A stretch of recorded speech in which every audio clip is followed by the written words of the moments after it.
I try to do quite a variety of different food related videos on here because that keeps things interesting for me, and I hope it makes it interesting for you as well. But today I'm going to do really quite a straight up technique video. I'm going to show you how to make a carbonated tempura batter using a little bit of modern technology to make a batter that's incredibly crisp and stays beautifully crisp as well. It's a really useful technique, and it's one that I've used across a variety of different menus, and it's great because you don't just get these great results, but there's some other benefits in terms of the practicalities, how you can store it and use it for service as well, which I think is kind of cool. So with this method, you're carbonating the entire batter in the whipper, and this gives you an incredibly light, crisp tempura batter. It's the same sort of idea as adding sparkling water or beer into a batter. That helps to lighten it a little bit, except with this version, you're really pushing that to the extreme by carbonating the entire batter. Then I also replaced some of the water in the batter with alcohol, and that's because alcohol evaporates more quickly, so the batter will cook and crisp up more quickly, which can be particularly useful if you're battering a more delicate ingredient and you want it to spend less time cooking and not come to as high a temperature for as long. One of the other things that's really useful with something like this is just the practicality of it. By carbonating your whole batter, it's there in a whipper that can be kept in the fridge, and you can just remove it and dispense the amount of batter that you need at any one given time, and then you can return the batter to the fridge and continue to store it under carbonation until you need it again. So it's very practical in terms of reducing mess, reducing waste, and being able to prepare this ahead and then have it ready for when you need it, when you're ready to cook.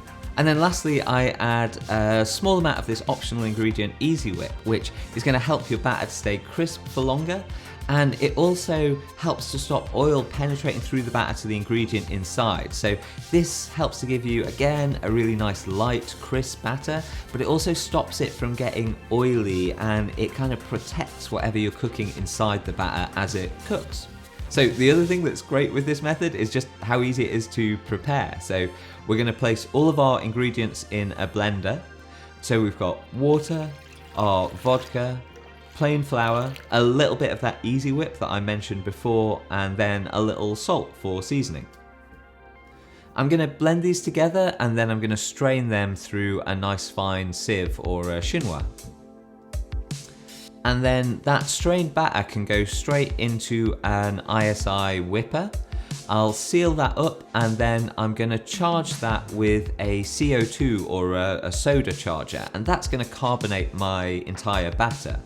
I'll give it a good shake and then place this in the fridge, and then after resting for maybe 30 minutes or so, it's ready to use whenever you want it. So when I'm ready to fry something, I'd bring this out of the fridge and give it a good shake.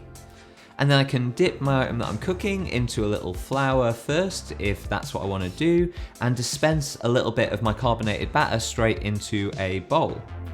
I'll dip my items that I'm frying into that carbonated batter, and then place them into a fryer at 190 degrees for just a couple of minutes until they're cooked through. And you can vary this depending on what it is that you're cooking. And then once it comes out of the fryer, I'll let my tempura just sit on a little bit of paper towel so any excess oil can drain away. And then it's ready to serve. And it'll stay crisp for quite a good amount of time, this tempura batter. And you can use this batter with loads of different things. You know, obviously things like vegetables are great, but you could be using raw or cooked ingredients. You could be marinating things first to develop flavor. There's really endless possibilities with this. And there's a lot of variations you can make with the batter itself as well. You can very easily add flavors or spices into this, or one of the things that I have on the menu is a version of this batter where I use activated charcoal, which turns it jet black, and then I use this to cook some halloumi that I marinate in a rose shiokoji first, and that rose shiokoji marinade tenderizes the texture of the halloumi. Then it's cooked within this batter, and because the batter protects the halloumi as it cooks, it almost steams within the batter. It stays very delicate and very tender, but with this really crisp, dramatic jet black outer coating.